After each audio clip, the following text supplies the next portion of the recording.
I have a number of people to acknowledge and thank for the rewards of my legal career up to this point. My colleagues at Randall Danskin, where I worked for, indeed, 25 years. Kit Querna, with whom I originally started business and transaction work. You couldn't ask for a better qualified mentor or a more supportive, kinder mentor than Kit. P.J. Grabicki, with whom I tried my first couple of cases, and one of them before Judge O'Connor, I remember well. As with everything he does, P.J. tries cases with aplomb, and several of us remember well the trial we had in Ritzville one summer. That would be a story I'll tell at the reception. I benefited greatly from his mentoring on trial work, even if I never had and never will have his aplomb. My fellow associates when I joined Randall Danskin, Keith Brown and Carol Rolando, although Carol soon became a principal, that left Keith and me to share the concerns, complaints, and outright paranoia that law firm associates suffer and that makes you friends for life. I was grateful to have Carol as a colleague. When I joined Randall Danskin, there weren't many women lawyers, and we were all figuring out how we were going to practice law as women. Carol's comfort in her own style, her own impeccable style, was an affirmation for me that I should trust my own instincts, which I have done. I truly like and respect greatly every single lawyer at Randall Danskin, including the ones that haven't been there with us for the full 25 years. I consider each and every one of them a good friend, and with that confession, it's fair to say that I'll be recusing myself from all of their cases for as long as I'm on the bench, but that is how I feel. The staff at Randall Danskin has always been hardworking and helpful. I especially want to acknowledge my legal assistant, Kelly Bergstrom, who's not only competent, but is unfailingly pleasant, which is such a wonderful attribute to have in somebody that we work with every single day. I worked closely over the years with Nancy Glazier, our paralegal turned computer expert, and with Corinne Carlson, our receptionist of 25 years, whom my children, when they were small, was convinced was our boss. And special thanks most recently to our firm accountant, Elizabeth Woodfill, who's been helping me out, giving me the extra help and support I need in the transition and as I wrap up my practice. My husband of 32 years, Doug, who is also one of my law partners, we actually like working together.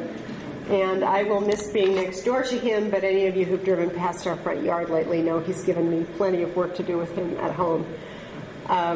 Doug is a wonderful husband, and marrying him is the smartest thing I've done in my life. My three sons, and my sons Dan and Hank, are here. My youngest son, Jack, is studying in Thailand right now, and this is the Coral Reef Sea Kayaking segment, so there wasn't a chance I was going to get him on there. So Gonzaga is kindly filming this, and I appreciate that. Our sons have been a source of unrelenting joy to us and ever tolerant of having two parents who are lawyers. I'm proud of you both, and I love you so much. Finally, I want to introduce you to my sister and my mother, who traveled up from my hometown of Salt Lake City. My younger sister, Nancy, and I can't call her my little sister, but she's got 3 inches on me, but my younger sister Nancy and I were roommates and partners in crime for most of our childhood and teenage years.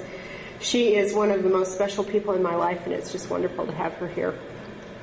And Mom, I know it wasn't easy for you to make this trip, but I am so glad you did. As my family knows, and as our friends, Eric and Olivette, who used to live in Salt Lake, know, I couldn't have had better role models than my parents, Lee and Joanne Hobbs. My dad, in particular, faced some real hardships growing up, but he overcame that hardship and had the great good fortune of marrying my remarkable mother. Still, life didn't work out the way they'd hoped. My dad became ill when I was in my early teens, and after struggling with failing health for many years, he passed away the year after I graduated from law school. My dad was an amazing lawyer. He was honored after his death by the state Supreme Court and by the governor of the state of Utah. Hobbs Peak and the Hobbs Peak Wilderness area east of Salt Lake City are named after him. I lost track many years ago of how many people told me he was the wisest man they've ever known. I know he was the wisest man I've ever known. And for her part, my mom, who my dad had always hoped could be home to be with us, insisted on getting a job when he got sick. and eventually worked full-time as he was able to work less and less. And on top of that, she went to school at night and finished her accounting degree so that she could be the breadwinner, something that she eventually had to do. She paid the medical bills, she kept the house, and she saw 4 kids through the University of Utah, a great school for which we're all grateful. And through all of what she and my dad had to go through, neither of them ever complained, neither of them ever expressed an ounce of resentment.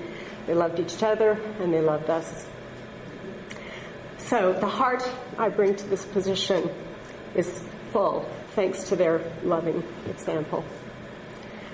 Thank you, Acting Dean Critchlow, for hosting this today. Thank you all again for being here. Randall Danskin is generously hosting a reception. I hope you will stay so that I can thank all of you that I've appeared before over the years, all of my new colleagues on the bench, all of my friends and colleagues in the bar for being here. Thank you.